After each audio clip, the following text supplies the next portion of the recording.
Boa noite, galera. Boa noite, Robson. Boa noite. Gente, acho que todo mundo já percebeu, né? Hoje, meu companheiro não está aqui, o Gabriel Shoa. Felizmente, ele está doente. Mas próxima semana, se Deus quiser, ele estará conosco, presenciando no próximo podcast. Gente, começando o podcast de hoje. Nosso entrevistado hoje é o Robson Oliveira, enfermeiro, professor agora no grau técnico e um grande amigo meu. Já queria agradecer o Robson por ter aceitado o convite de estar aqui com a gente, nos prestigiando. E falar dos nossos patrocinadores, a Império Acessórios e a Musicaria Story. E o estúdio Fortalive. Robson, boa noite. Boa noite. Se você já quiser se apresentar, já pode se apresentar. Pronto, gente, boa noite. Meu nome é Robson Oliveira, né? Como já foi apresentado, enfermeiro, agora professor, né? Arranho umas notinhas aí na parte da música também. Mas hoje, primeiramente, eu quero agradecer a Deus, né, por essa oportunidade de estar aqui nesse podcast, né, ali nessa entrevista com a gente vai falar um pouquinho tanto da minha vida cristã como da minha vida também aí secular. Pronto. Começando nosso podcast, Robson, eu queria fazer a primeira pergunta voltada para a religião. Como foi o início espiritual e religiosa na tua vida? Pronto, né? Eu iniciei essa minha caminhada com Cristo ali por volta de 9, 10 anos, então foi realmente o período a qual eu conhecia o Senhor, né? Ainda não tinha conhecido de forma verdadeira, porque quando chega na adolescência você fica com aquela cabeça meio termo, né? Se você fica na igreja, se você vai correr atrás de projetos, de sonhos, né? Vem aí a questão dos estudos, cada vez mais puxa você mais para estar um pouco mais distante dos projetos da igreja. Mas foi por volta de 9, 10 anos de idade que eu iniciei a minha vida com Cristo. E hoje, com 26 anos, né, até aqui o Senhor tem me ajudado. E eu louvo ao Senhor, porque foi uma trajetória difícil, de muita luta, mas também foi uma trajetória de muito aprendizado, de muita vitória. E tudo isso aí sempre teve, né, o toque do Senhor, teve a presença de Deus na minha vida. Bom, Robson, assim, como foi tua juventude dentro da igreja e como foi logo depois começar a trabalhar com a juventude? Pronto, primeiramente trabalhar com jovem é uma coisa que não é tão fácil, né? Eu acho que ser líder não é ser chefe, né? Ser líder é realmente estar ali e abraçar aquelas pessoas e mostrar que você está ali por elas, né? Porque o líder ele tem que ser neutro aí nesse processo de liderança. Ele nem pode ser por um nem por outro, ele tem que ser por todos. E sempre também usando da justiça, né? Sempre usando ali da razão, né? Não pesando só a emoção, mas sempre dando mais ênfase na razão, porque trabalhar com jovem, né? Um tem uma cabeça diferente da outra, então tem um pensamento, uma opinião. Nessa minha trajetória aí de sair da adolescência, entrar na juventude e trabalhar com jovens, né? Principalmente na parte da regência, fazer com que essas pessoas se descobrissem. Porque dentro da música a gente sabe que tem pessoas que têm sim aquele chamado, né, aquele dom de estar ali ou tocando um instrumento ou louvando, e muitos não conseguem desenvolver isso por conta da liderança, que às vezes coloca alguns empecilhos, você não vai conseguir, você tem que melhorar. Claro que sempre tem que haver aquela crítica, né, que o líder, ele é um pai. Então, assim como um bom pai educa seu filho, puxando ali, quando necessário, né, corrigindo, puxando a orelha, né, chamando a atenção, é necessário também na liderança. Eu vejo que o papel de líder é um papel super importante, porque não é um papel de chefe, de estar ali mandando, mas um papel de conduzir. E dentro da vida cristã, né, eu tenho essa questão da liderança, a vida cristã me aprendeu a ser líder para que na minha vida secular eu conseguisse também ser um líder melhor. Até entanto que dentro da minha vida pessoal, puxando um pouco para o meu lado pessoal, eu aprendi muito que ser líder é buscar. É buscar sempre estar inovando os conhecimentos, né? Tá buscando técnicas de como liderar as pessoas. Porque às vezes a gente diz, liderar uma equipe é fácil. Não. Porque ali cada um pensa de forma diferente. Isso é verdade. Outra pergunta que eu queria falar sobre religião, Robson. Como tu vê, como é que eu posso dizer, a importância da tua espiritualidade com o teu trabalho? como foi tão importante nessa época de pandemia, ou até antes. Pronto. Para mim, a questão da vida com Cristo é um fortalecimento a cada dia, né? Como você falou muito bem, por trabalhar na área da saúde, eu peguei diretamente trabalhando com esses pacientes aí com a síndrome gripal, com essa síndrome de Covid. Então, lidar com aquele sofrimento, lidar com aquele desespero, com aquela falta de esperança dos pacientes, de muitas vezes não conseguir sair ali da internação de um hospital, eu todos os dias buscava força no Senhor. E eu sempre senti a mão de Deus ali me fortalecer, apesar de todas as dificuldades. Eu vejo que quando você está dentro da igreja, quando você tem uma comunicação com Cristo, né, uma comunicação com o Espírito Santo de Deus, ele fortalece. Né? A Bíblia diz que Jesus foi para o Pai, mas ele deixou o Espírito Santo para nos consolar, para nos ajudar. E eu senti esse fortalecimento dia após dia, porque trabalhar diretamente com aqueles pacientes não era fácil, porque ali eu via não só o paciente, mas via famílias sofrendo por conta daquele paciente. Então a espiritualidade, ela, quando você está conectado verdadeiramente com o Senhor, ela te dá força. Né? Você chora porque você é ser humano, você sente aquela tristeza, aquela emoção, aquela dificuldade, você chora, você muitas vezes tem vontade de desistir, mas o que lhe dá força é saber que tem um Deus que cuida da sua vida, tanto nos momentos bons como nos momentos de dificuldades também. Pronto.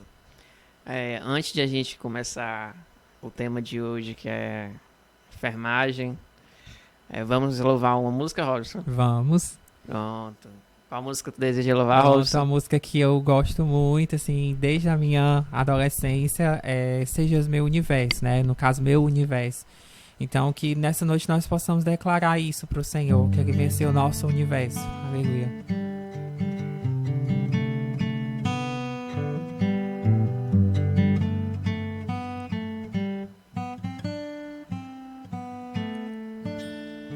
Que sejas meu universo, não quero dar-te só um pouco do meu tempo, não quero dar-te um dia, apenas a semana. Que sejas meu universo, não quero dar-te as palavras como gotas. Quero que saia um dilúvio de bênçãos da minha boca.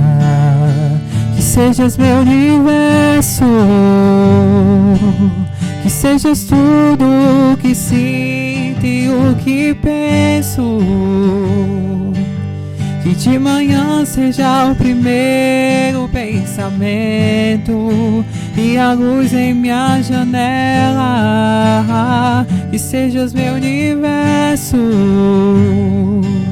que enchas cada um dos meus pensamentos. Que a tua presença e o teu poder seja o alimento. Jesus, este é o meu desejo,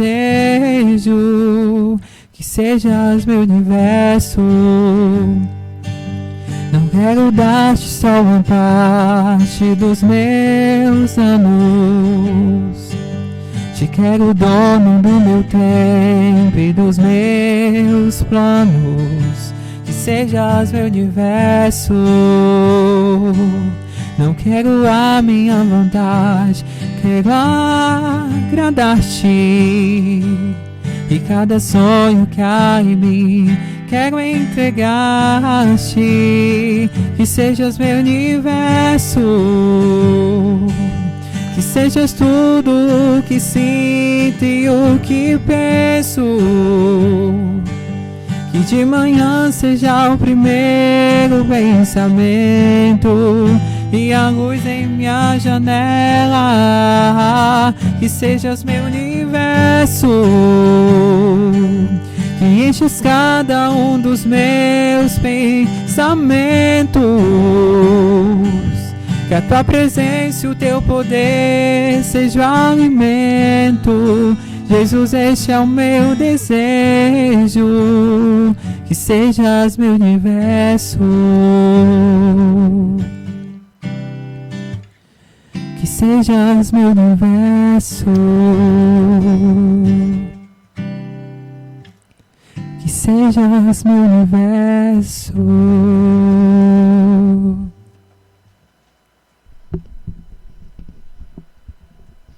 Muito bom, Robson. Agora entrando para nossa parte hoje de enfermagem, Robson, já queria fazer a primeira pergunta. Perguntar por que tu quis essa profissão de enfermagem. Pronto, vamos lá, né? Então, assim, uma história bem antiga, mas que eu carrego comigo até hoje. O meu sentimento pela enfermagem, né? Meu desejo de cursar enfermagem, ela surgiu da necessidade, na verdade, uma dificuldade que eu tive, né? Meu avô passou um tempo internado, quando ele estava vivo, que hoje ele não está mais aqui, dorme no Senhor, mas ele passou por uma internação hospitalar, a qual essa internação, ele teve como acompanhante minha avó. Então, tanto ele como ela foram maltratados por alguns profissionais não davam a atenção que deveria se dar a um casal de idosos, né? Então, meu avô fugiu da unidade hospitalar, ele estava um pouco desorientado, porque todo e qualquer paciente que fica na unidade hospitalar, principalmente numa idade avançada, ele tem essa possibilidade de ficar desorientado por conta do ambiente, do espaço, do barulho. Então, meu avô fugiu da unidade hospitalar e ninguém conseguiu dar conta. Nem o guarda que estava no portão, nem o pessoal da enfermagem que estava cuidando diretamente dele. Então, a gente entrou em ação, né? Começou a procurar ele pelo bairro, até que ele conseguiu voltar para casa mesmo desorientado, descalço, passou muito sujo, passou o dia andando no sol.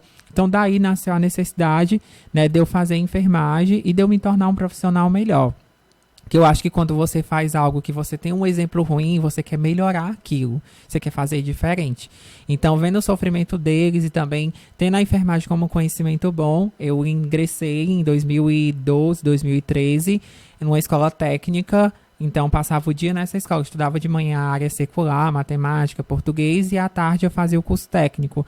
Aí, passei 3 anos cursando o técnico de enfermagem, trabalhei 3 anos e meio como técnico de enfermagem, me formei como enfermeiro, trabalhei mais 1 ano e meio como enfermeiro e hoje atualmente estou como professor. Então, o meu desejo pela enfermagem só tem crescido, né, de evoluir realmente. Não vou dizer que teve momentos da minha vida que eu pensei em desistir, porque a nossa luta aí dentro da enfermagem ainda é grande para ser valorizada.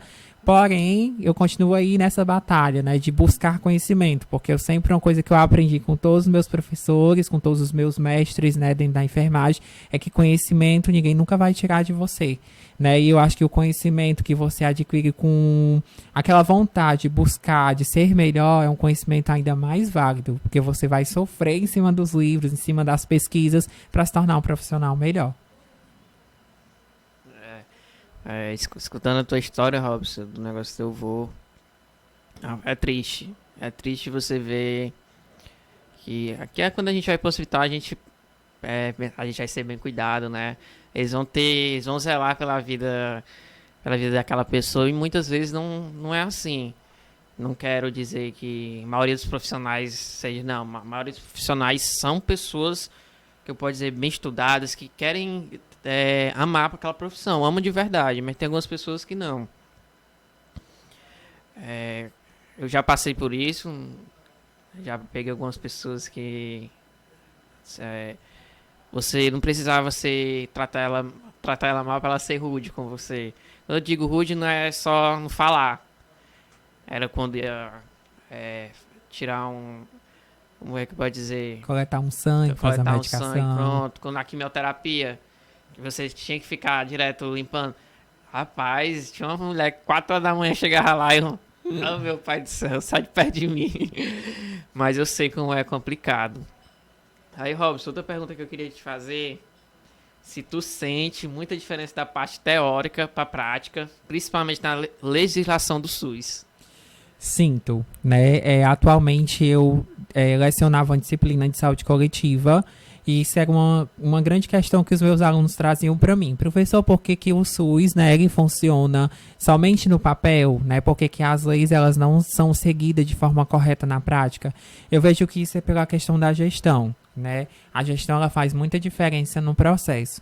Então, desse tempo todinho que eu estou na enfermagem, esse tempo de 5 anos de trabalhar realmente diretamente com área particular, mas tendo atendimento pelo SUS como paciente, eu vejo que realmente alguns princípios são quebrados. Não por conta dos profissionais, mas pela demanda que é muito grande para um serviço. A gente sabe que o Sistema Único de Saúde é um sistema universal, é um sistema que abrange vários estados, várias áreas. Então, assim, tem algumas unidades que estão extremamente, assim, sucateadas, a gente pode dizer assim, porque não tem uma verba diretamente para aquela estrutura, então os pacientes acabam sofrendo com isso. O SUS, ele é uma legislação que, se você ler ela de trás para frente, de frente para trás, é uma legislação perfeita.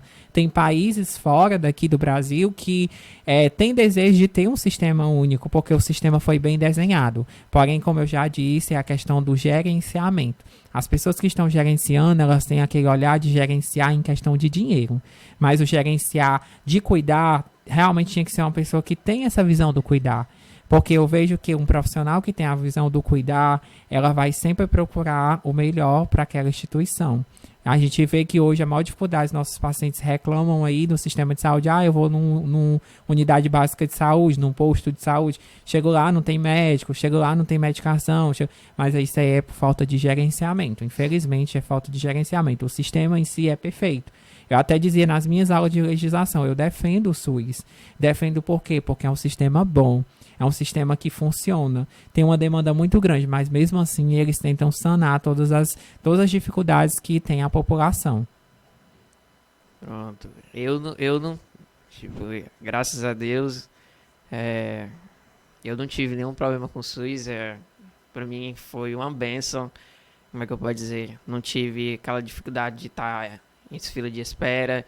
Consegui logo uma vaga no Hospital Alberto Seib, daí já fui encaminhado para o Hospital Geral, vários outros hospitais, sempre através do SUS. Já ano passado minha mãe teve, como é que eu posso dizer, uma experiência na rede particular para ter neném, e não foi muito bom. A gente pagou o valor adiantado, foi um valor alto, se você olhar, R$ 5.000. Com certeza, valor altíssimo. R$ 5.000 e você não ter... Chegar sofrendo e passar mais de 6 horas para ser levada lá para cima, a tomar as medidas necessárias. Ela já tá... Quando aceitaram ela já estava quase tendo um menino. Então a gente pagou os R$ 5.000. O que foi? Então, por aí você tira as experiências que, né, os pacientes contam. Então, assim, você tira aí, imagine na época do Covid, né? Eu tinha colegas de profissão que, em outras instituições que eles trabalharam, porque eu sempre trabalhei em rede particular, nunca trabalhei no público, mas colegas que trabalham no público que me falavam: Robson, aqui a situação tá triste, a gente tem que ficar escolhendo o paciente que vai tomar oxigênio, a gente tem que estar escolhendo o paciente que vai viver. Eu acho isso triste. Por quê? Porque, infelizmente, muitos profissionais se encontraram diante dessa situação, porque foi aberto vários hospitais, várias tendas, mas quem estava lá dentro da rotina é que sabia a dificuldade que era de dar assistência a todos aqueles pacientes. A gente está falando de pacientes graves, né? Pacientes que estavam com síndrome respiratória, ou seja, o oxigênio é aquilo que a gente mais necessita para sobreviver. E eles não tinham isso, eles não tinham um aporte de oxigênio bom. Então, assim, você tira aí, né, que tanto o particular como o público vai ter suas dificuldades, mesmo você pagando por aquele serviço, você sabendo dos seus direitos, sabendo também dos seus deveres, mas principalmente dos seus direitos, e você vê que há essa dificuldade, né? Pronto. Fazer outra pergunta, Robson. Essas perguntas tive que falar com a pessoa que está fazendo técnica em enfermagem. Ela está terminando, já está fazendo os estágios, só que por causa da pandemia, né, tá atrasando algumas coisas. Aí eu fiz essas perguntas para ela criar. A outra pergunta que ela quis perguntar, Robson, se ele ficou na linha de frente do Covid, como foi essa experiência? Pronto, vamos lá. Minha experiência na linha de frente, né, com os pacientes de Covid, primeiramente foi um aprendizado, porque até então eu não trabalhava com paciente crítico, que é um paciente de UTI, que a gente faz essa classificação de paciente que tem necessidade de um cuidado maior, de horas maiores de cuidado. Foi minha primeira experiência com a UTI. Aí eu peguei uma bomba bem maior, né? Que foi uma UTI Covid, uma UTI onde tinha muitos pacientes graves, com síndrome respiratória grave, que muitas vezes já chegava para mim da enfermaria no ponto de ser intubados. Então, assim, foi difícil. A primeira dificuldade, assim, a primeira palavra que eu tenho para colocar que foi difícil. Foi um aprendizado, mas ao mesmo tempo teve dificuldade. Eu tive que estar ali sempre acompanhando, sempre tendo aquele desejo de aprender. Tanto que tinha algumas rotinas da UTI que eu não conhecia, eu tive que ser a sombra da minha coordenadora da UTI. Eu disse para ela, eu estou aqui para somar com a equipe, porém, você tem que ter a ciência de que eu não tenho experiência com paciente crítico. E ela disse de imediato, disse, não se preocupe, que tudo que eu tiver que fazer para você se sentir à vontade aqui dentro da UTI, eu vou lhe ajudar. Tanto que a minha UTI, que a UTI foi uma UTI que foi formada dentro do centro cirúrgico, que era o meu serviço. Eu era enfermeiro de centro cirúrgico, então eu tive que migrar do centro cirúrgico, né? Eu tive que pegar todo o material do centro cirúrgico, guardar num depósito junto com os meus técnicos de enfermagem. Aí a gente montou a UTI, trouxe leitos, trouxe ventilador mecânico, trouxe monitores. Então a partir daí já foi meu primeiro choque de realidade, né? De dizer assim, eu tô dentro de uma UTI, e agora? O que é que eu vou fazer?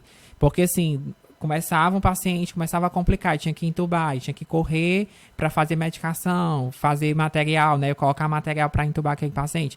Então foi uma dificuldade muito grande. Mas hoje eu louvo ao Senhor, porque foi um aprendizado. Lá eu, infelizmente, perdi muitos pacientes. Perdi pacientes com faixa etária de 20, 26 anos, 28 anos, 30, 32 anos. Pacientes jovens que tinham, no máximo, a comorbidade era acima do peso. Tinha uma hipertensão leve, uma diabetes controlada, mas que por conta da doença ser tão grave na área pulmonar, esses pacientes, quando entravam na ventilação mecânica, né, os profissionais aí da enfermagem, da saúde, sabem muito bem que quando o paciente ele entra numa ventilação mecânica, aumenta o risco de infecção, principalmente infecções respiratórias. Então, esse paciente diminuía as chances de sair da UTI. Então, assim, foi um aprendizado, mas ao mesmo tempo foi aquele momento de estar diante da realidade. Você é o enfermeiro. Porque ser enfermeiro no setor é você ter a responsabilidade de todo aquele setor em cima de você. Enquanto um técnico de enfermagem fica responsável ali por 2 pacientes, eu estou responsável pelos 9, pelos 10 pacientes. Então é uma responsabilidade grande, porque você está lidando primeiramente com vidas. Eu digo muito, meu irmão ele é formado em informática. E a gente brinca muito aí, que ele fala as terminologias da informática e eu falo as terminologias da enfermagem.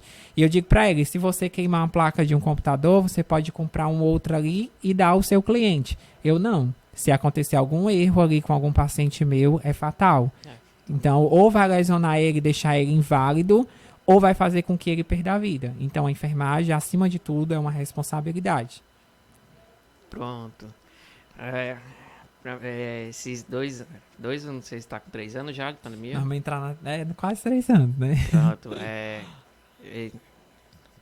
Diferente de tudo que teve na linha de frente, minha vida mudou. Acho que de todo mundo. Mesmo ficar em casa. Não saía pra mais nenhum canto. Acho que foram 2 anos de casa pra igreja. Da igreja pra casa. Era isso. Me lembro de a gente estar conversando e tu falar que perdeu uma paciente. Se não me engano, acho que ela tinha 24 anos. Ela tinha, na verdade, 20 anos. 20 anos. 20 e eu perdi um de 26. Pronto, que tu disse que aquilo te afetou muito. Muito. Aquela, não sei, teve um que tinha acabado de casar, não foi isso? Foi, o de 26 estava com 3 meses de casado. E perdi 2 pacientes que tinham síndrome de Down.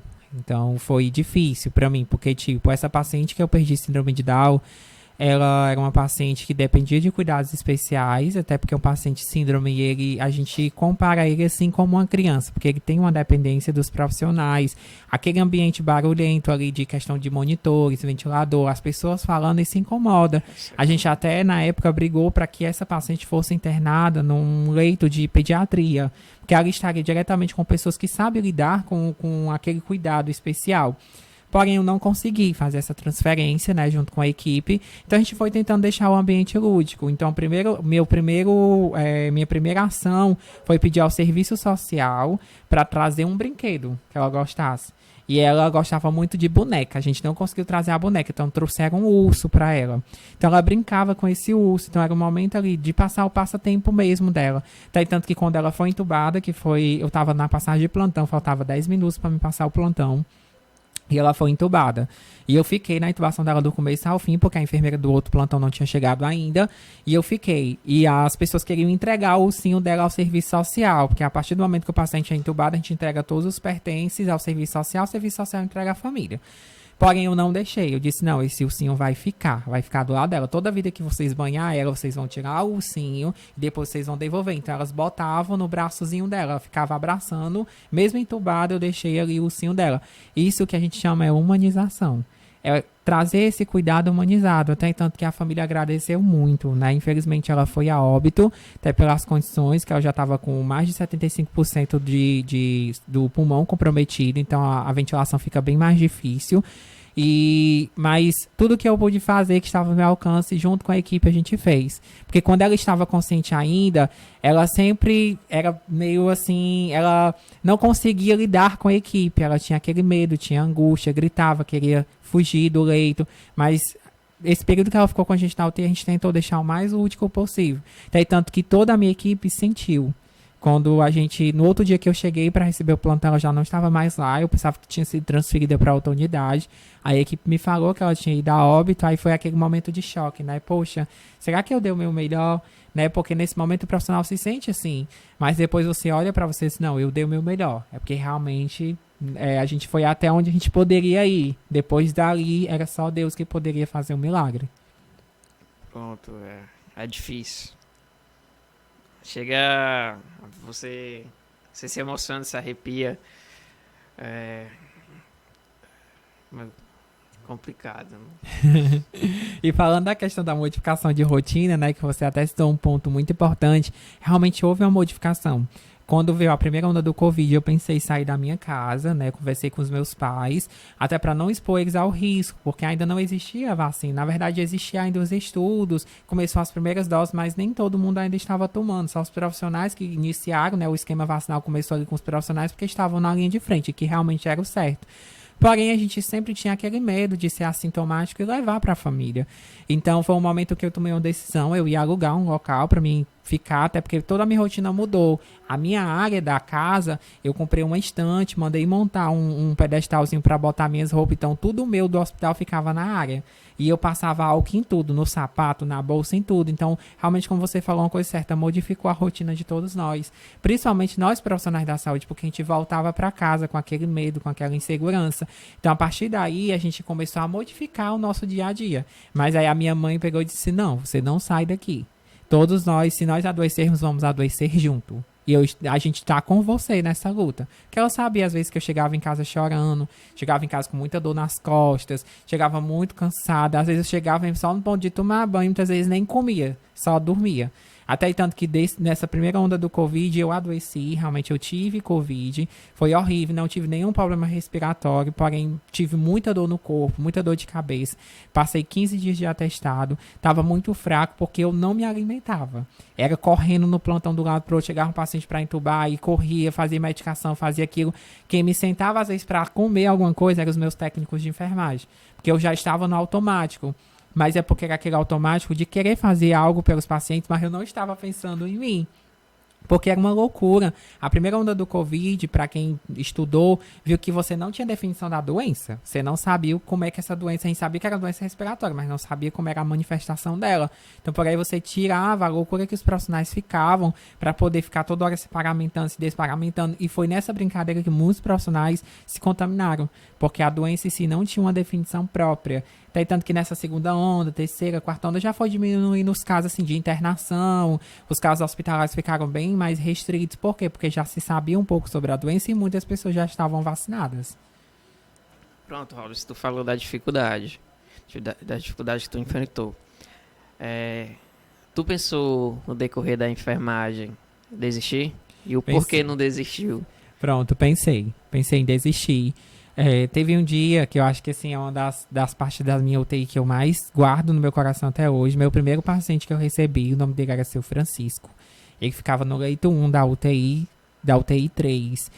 Então, um dia eu estava muito, muito estressada. Eu disse que era o último dia que eu ia dar plantão. Eu tinha até dito para minha coordenadora: olha, hoje é o último dia, eu vou chegar no RH. Na verdade, eu até cheguei aí no RH para pedir minhas contas. Porém, o paciente segurou na minha mão e disse: você não vai pedir suas contas. Você não vai pedir, porque eu adoro ver você correndo aqui no corredor. Eu até disse, até brinquei com ele: seu Francisco, eu gosto de ver meu sofrimento. Aí disse assim: não, é porque eu sei que você faz com amor tudo que você faz. Desde o primeiro dia que eu cheguei nessa UTI, eu nunca vi você tratar ninguém aqui de forma ruim. Então não desista, meu filho. Você está no local correto, você está no canto que as pessoas precisam de você. Tanto que esse paciente, ele foi a óbito, né? A gente teve várias chances dele voltar, né, para a enfermaria, mas infelizmente, toda vida que ele pensava em voltar, a ansiedade era tão grande que ele começava a baixar a saturação de oxigênio, aí tinha que voltar de novo para a ventilação. Aí a gente ficou, mas antes dele ser entubado, ele era uma pessoa bem comunicativa. Até uma coisa interessante com esse paciente, que tinha uma técnica que cuidava dele, que é da igreja, e ela botava louvor na hora de banhar ele, para ele se sentir mais relaxado. Eu não sei se ele era da igreja, nunca cheguei a perguntar, mas eu sei que ela sempre botava louvor para ele escutar. Ela ia banhar ele no leito, ela ia lá e botava louvor. Aí, mas o que não me fez desistir realmente da enfermagem foi isso. E outros pacientes também, N pacientes que olhavam para mim e diziam assim: não desista, eu quero ver você aqui amanhã de novo, porque você é que me dá esse ar de que eu vou sair daqui. Porque eu sempre passei com meus pacientes, eu sabia o caso deles, eu via de leito a leito o caso de cada um deles, quem é que estava com tantos por cento de comprometimento pulmonar, como é que estavam os exames laboratoriais, quem é que estava com proposta de ir para intubação, infelizmente. Mas todos os dias eu chegava em cada leito e passava o melhor de mim, principalmente em questão de palavras. Porque uma coisa que eu acredito até hoje, que nossa palavra tem poder. A própria Bíblia diz que se você amaldiçoar uma pessoa, aquela palavra vai acontecer, assim como se você também abençoar. Né? Talvez você fique até se perguntando: mas Robson, já que você falava tantas palavras, por que alguns não saíram? Não saíram da UTI? Porque não era projeto. Era um projeto que era o tempo de Deus na vida daquelas pessoas. E é isso que a gente tem que entender, que para tudo na nossa vida tem um tempo. Você falou do Francisco, né? Descansa em paz. Como é que eu posso te dizer, Robson? O amor à profissão, como ela faz a diferença, né? Com certeza. O seu Francisco agarrou na tua mão, não deixou, olha, não desista, porque a gente percebe o amor que você entrega aqui. Quando você faz isso, você não só tá cuidando de vida, como também tá salvando. Porque eu sempre aprendi que você para enfrentar essas coisas, você precisa ter um psicológico forte. Com certeza. Porque se você deixar se abater,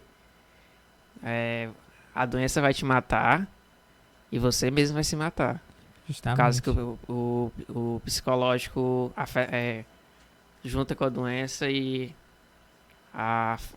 o risco de fatalidade é maior. Eu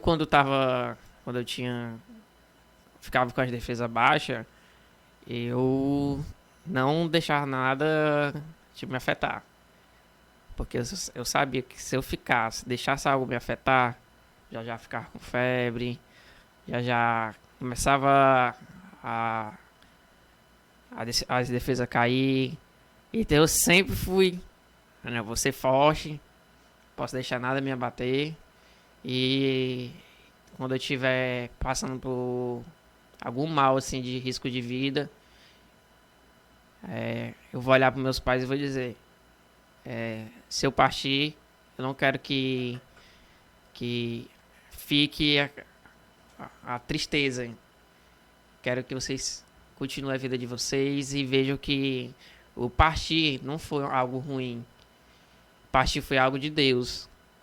Porque tudo que a gente faz aqui na Terra fica aqui, mas quando a gente parte com o Senhor, é a melhor coisa do mundo. Justamente, é o que eu vejo na profissão, né? Hoje, infelizmente, a gente vê alguns profissionais que reclamam, né? Realmente, nosso salário, ele não é um salário bom, né? Para a categoria que trabalha realmente de frente com com todos os tipos de enfermidade, não somente com o Covid.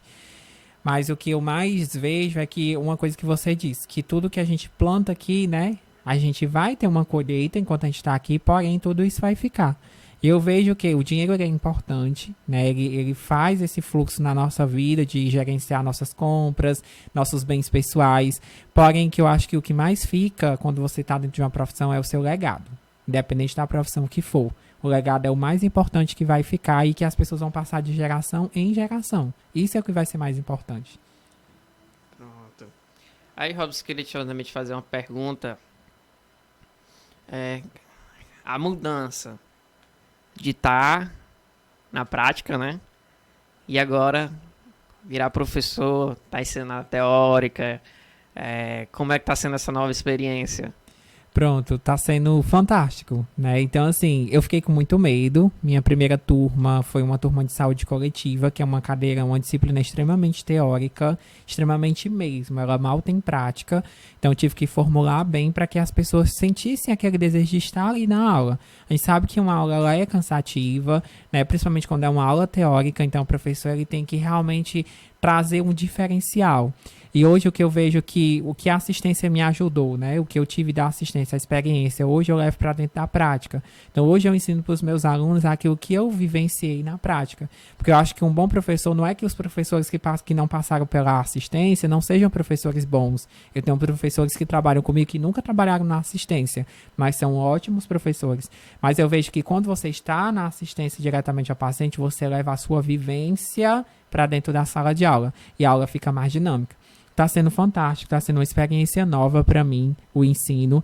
Eu já gostava desde a faculdade, desde o técnico de enfermagem, eu já gostava de dar aula, né? Os professores até falavam, eu acho que quando você se desenvolver mesmo, você vai ser professor. Eu não sei, o destino que vai dizer aí mais na frente, Deus é que vai prover esse projeto aí.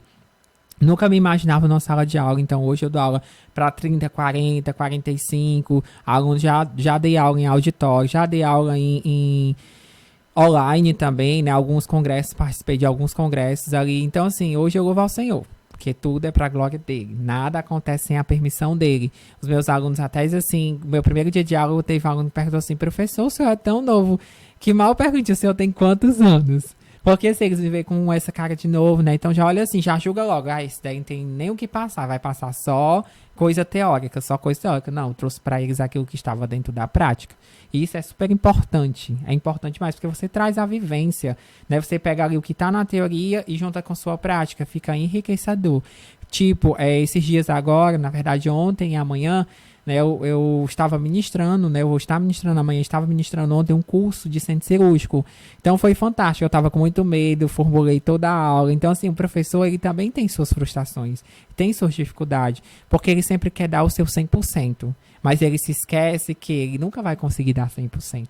Ele vai sempre tentar, mas ele nunca vai conseguir. Porque sempre vai ter ali uma falha que ele vai melhorar. O que eu digo a cada turma que eu pego, eu aprendi algo novo com vocês. O que eu não fiz na outra turma, eu fiz com vocês. E o que eu não fiz aqui, eu já vou fazer com a outra turma. Então, a cada turma é um aprendizado. Por isso que eu digo que a nossa vida é uma caixa de surpresa. A gente tem, hoje a sociedade tem um mal chamado ansiedade. Né? Então, a ansiedade é que faz com que você tenha, eu vou planejar o que vai acontecer amanhã, depois de amanhã. Não, deixa acontecer naturalmente. Porque eu acho que quando acontece naturalmente, a Bíblia mesmo diz que cada dia tem o seu mal. Então, cada dia vai ter sua surpresa. É você viver aquele dia, como Deus vai lhe dar aquela surpresa. Pronto. Robson, assim, tenho vários amigos, né, que estão fazendo um curso de enfermagem, né, técnico de enfermagem, e estão passando pela dificuldade de estar há muito tempo. Tipo, eu tenho uma amiga que tá há 5 anos. Que tá pra terminar aí a casa da pandemia e também muitas outras coisas. Não consegue. Tipo, qual o conselho tu tem a dar pra essas pessoas que estão na luta? Às vezes acabam nem, tipo, foi pra terminar, que termine logo. E não sai, querem sair, mas não sai por causa que já deram a entrada. Queriam seguir nessa profissão, mas o desânimo, o desgaste sobre isso. Pronto, vamos lá. O primeiro conselho é tentar ver com a coordenação acadêmica, né, e ver o que é que está acontecendo. Realmente colocar de forma clara, né, que há necessidade de voltar às aulas.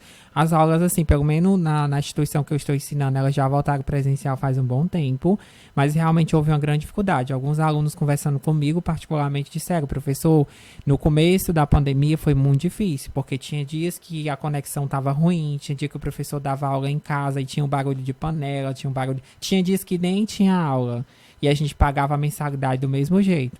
Não vou muito longe porque também aconteceu isso comigo, porque eu sou pós-graduando, então eu estava numa pós-graduação de enfermagem cirúrgica e eu também tive as mesmas dificuldades.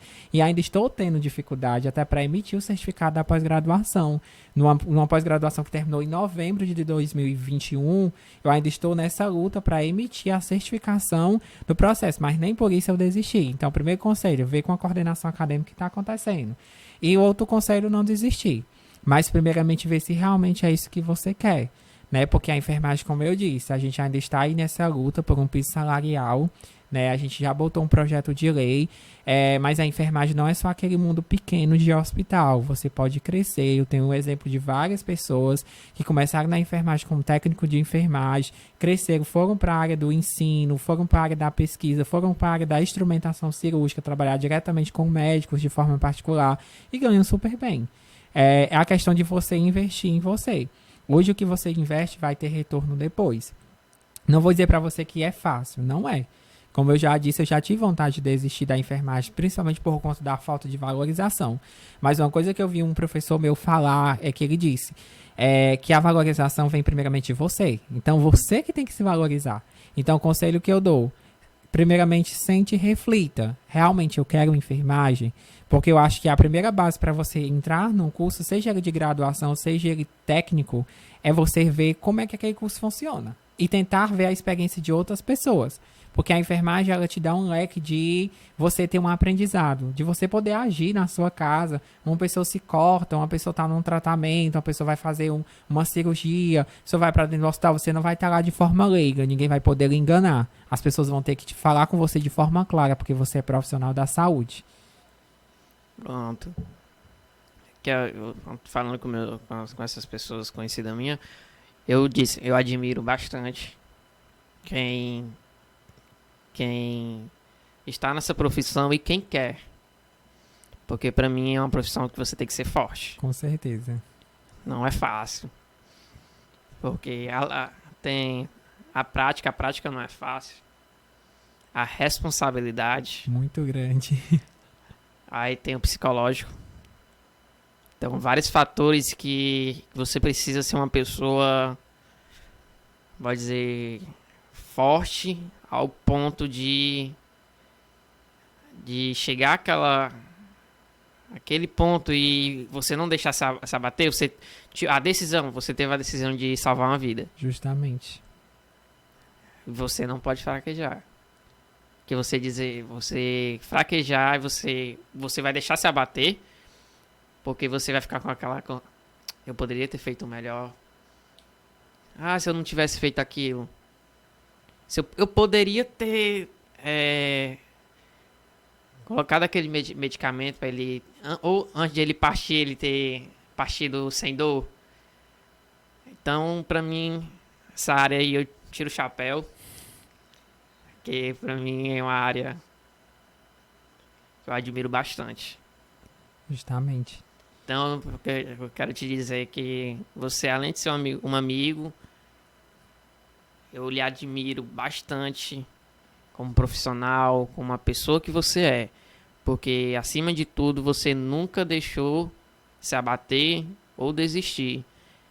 E, às vezes, quando a gente passa por algo, a gente acaba querendo fazer mudanças.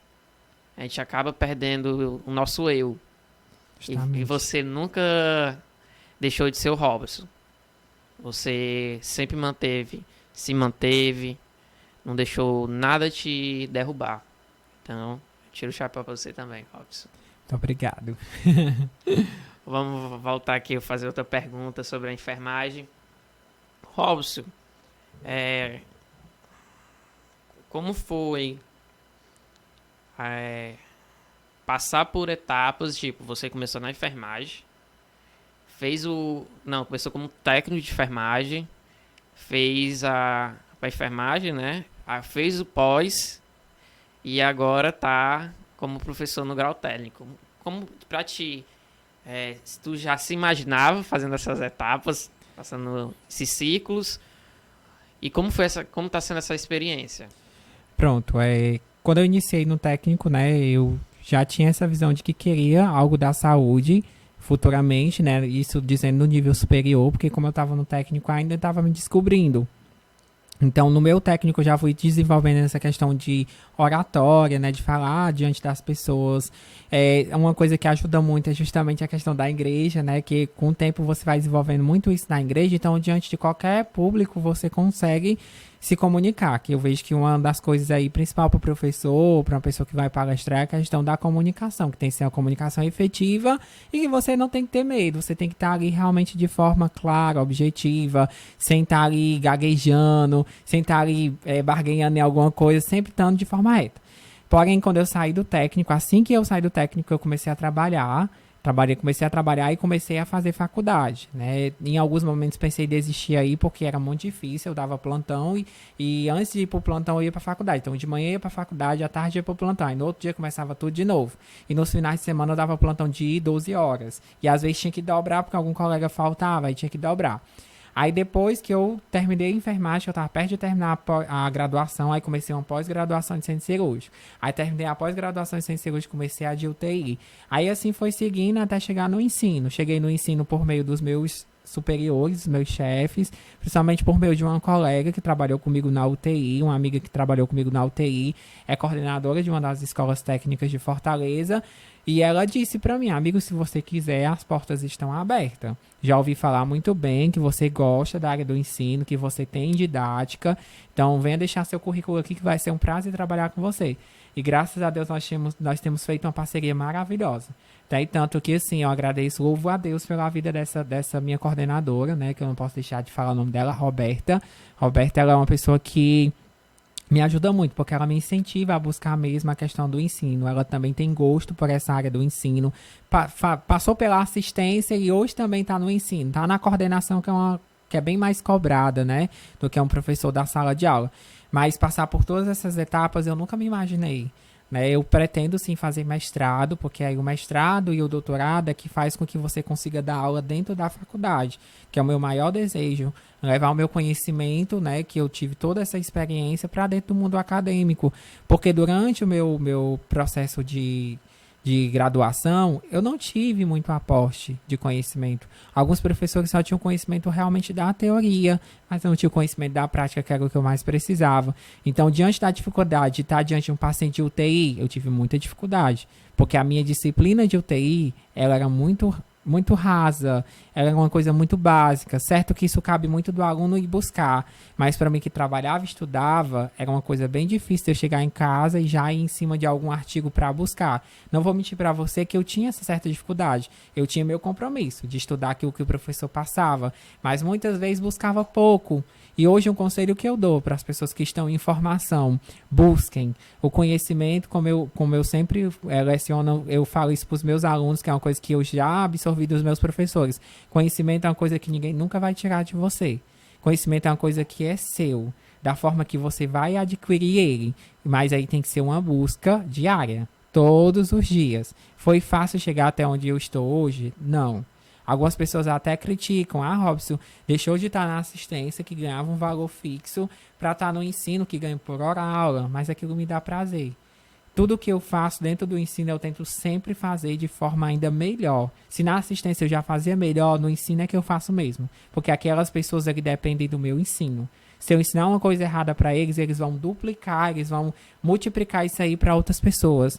E eu não quero isso, eu quero que eles multipliquem de forma correta. Tanto que, quando eu digo para meus alunos, se não entender, diga que eu repito novamente. Se for necessário repetir mais uma segunda, terceira vez, eu repito, para que vocês saiam daqui com o conhecimento correto. Pronto. Como o Robson falou, né? Ele nunca imaginou passar por essa etapa, mas sempre, quando chegou na primeira etapa, já estava pensando na próxima. Na próxima. E como ele falou que já tá pensando já no mestrado e no doutorado. Com certeza. Já Se desejo Deus quiser, vai dar certo. a boa sorte. Eu quero ver você dando aula em faculdade. Robson, fugindo um pouco do assunto de enfermagem, falar sobre o projeto que tu teve com o Luca em 2016, que foi o lançamento da música lá, que tu teve a participação do Gabriel Shoa. Como foi essa vivência, Robson? Pronto, vamos lá, né? Essa questão era até uma das músicas que até hoje eu guardo com muito carinho, porque foi um dos primeiros vídeos que eu fiz, né? Foi um dos primeiros vídeos que eu fiz em questão, assim, de ter alguém me filmando. A gente sabe que isso é uma coisa que traz aquele medo, traz aquela angústia, mas quando eu olho aquele vídeo, né, que já faz um bom tempo, quando eu olho eu vejo ali que apesar de todas as dificuldades que a gente teve para chegar até lá, para filmar, foi uma coisa, assim, espetacular. Porque hoje eu olho e digo, meu Deus, o quanto eu evoluí, né? E quanto eu tive a ajuda de amigos. Porque naquele momento ali a gente, na verdade, era mais do que amigos, né? A gente sempre foi irmãos, então a gente sempre conseguiu se ajudar. Hoje eu agradeço muito, né? Tanto ao Lucas como ao Gabriel, né? Por ter me dado a oportunidade de participar desse vídeo. Na época eu até divulguei muito lá no trabalho. O pessoal ficou super admirado, porque nunca pensava que eu ia conseguir fazer aquele vídeo. Que eu ainda tinha um pouco de timidez. Mas foi a partir daquele vídeo que aí foi desenvolvendo as minhas outras técnicas de estar diante de uma câmera, que a gente sabe que não é tão fácil, né? Para algumas pessoas é um terror. Aquela pessoa até às vezes fala bem ali num público que ninguém tá filmando, mas quando tá diante de uma câmera, que é uma coisa que sabe que muitas pessoas estão assistindo, que tá sendo gravado, fica com preocupação, questão da voz, questão do tom, questão de toda a dificuldade. Fora que a gente ainda tinha dificuldade, por quê? Porque a gente gravou toda a cena e a música a gente teve que gravar, né, por fora. Que aí tinha que encaixar ao mesmo tempo a imagem e a música por fora. Não é como uma coisa de estúdio que já tá tudo gravadinho, Isso. bonitinho, totalmente diferente. Mas apesar de toda a dificuldade, a gente conseguiu chegar lá. Pronto.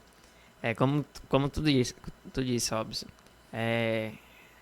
Tu não tinha essa vivência de estar sendo gravado pela câmera.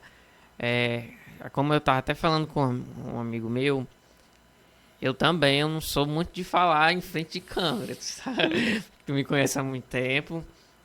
Não sou uma pessoa assim de chegar na frente da câmera, falar: olá galera, como é que tá? Essas coisas. Igual Não coisa de sou- vlogueiro, né? Pronto. Mas a partir que eu comecei a ter a vivência, eu já comecei a me soltar. Já comecei a ter o desenvolvimento. Como tu disse, tu teve a base da UTI. E quando tu começou a vivência de estar ali, aí onde tu foi, pega assim, ó, bora Robson. Agora vai ter que botar em prática. Agora tu chega junto. Então eu acho que você ter a vivência, ela é muito melhor do que a teórica. Com certeza. Né? A teoria ela é importante, porque você precisa saber como é que é feito a teoria para você ir para a prática, né? Mas realmente você vê que você aprende muito na prática. Né? Infelizmente, alguns conhecimentos na prática ficam errôneos, mas o importante é que você aprende mesmo. Deixa eu só ajeitar aqui.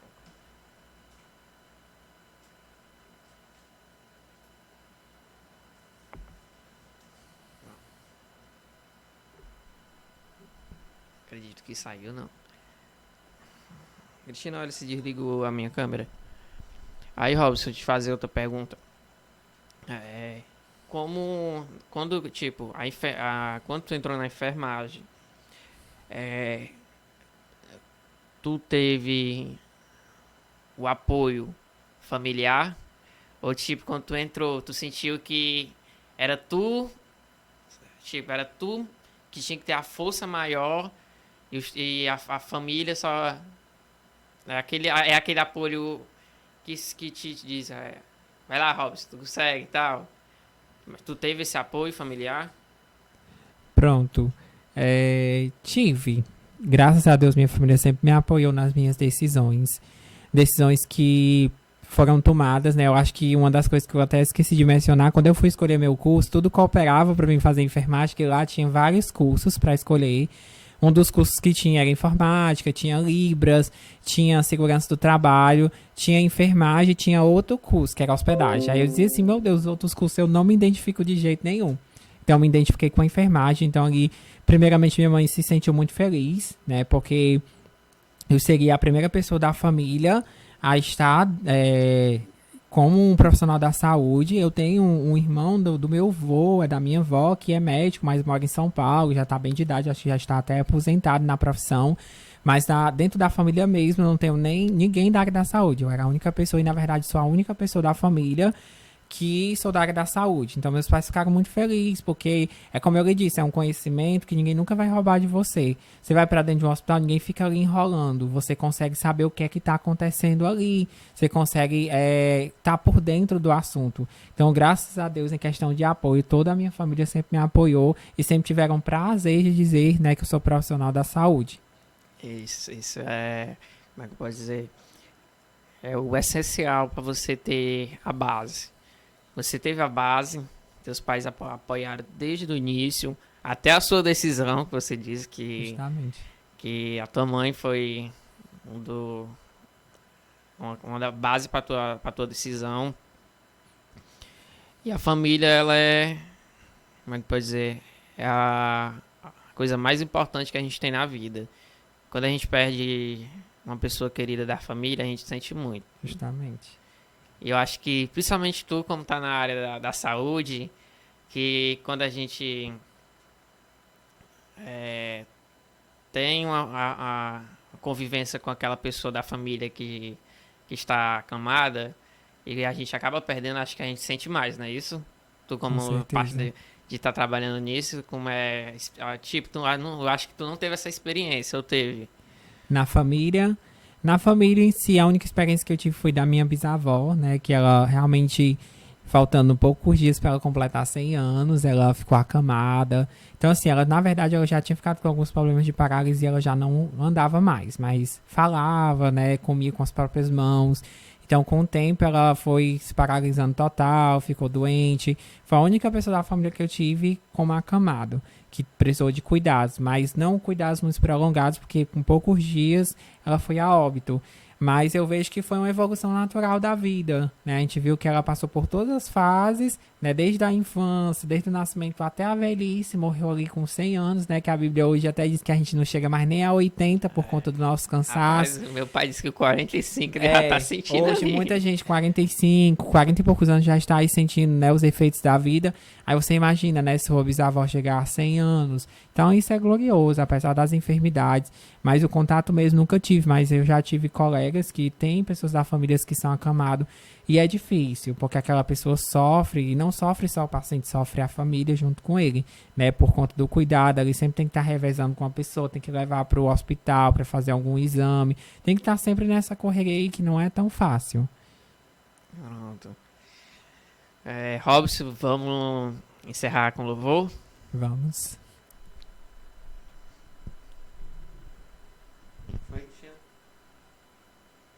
Vamos lá.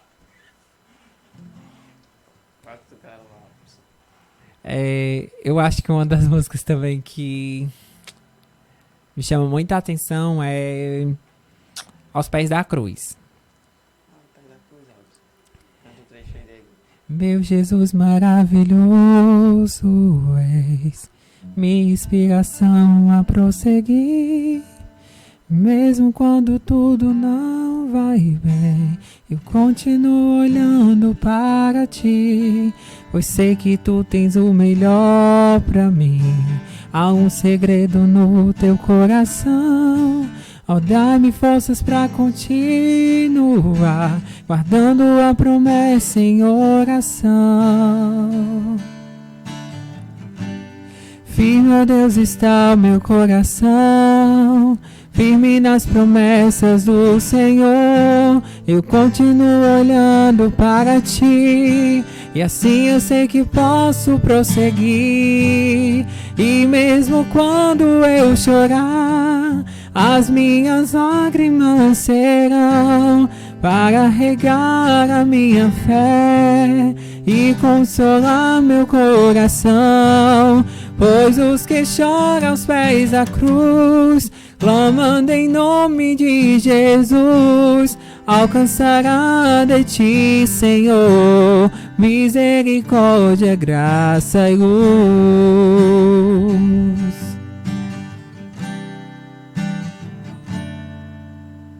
Meu Jesus maravilhoso és, minha inspiração a prosseguir.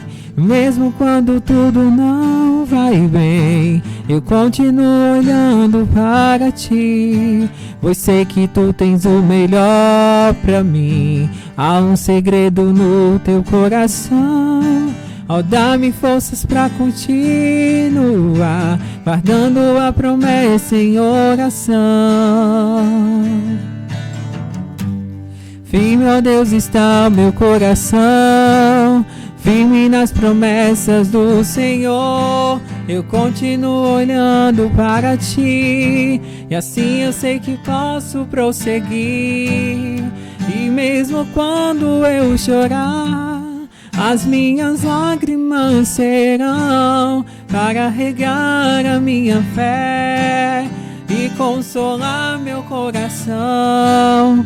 Pois os que choram aos pés da cruz, clamando em nome de Jesus, alcançará de ti, Senhor, misericórdia, graça e luz. Misericórdia, graça e luz. Misericórdia, graça e luz.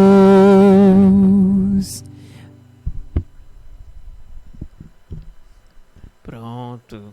Coisa boa da vida é cantar e tocar, né, Robson? Demais. Louvado. Já quero agradecer a todos pela presença.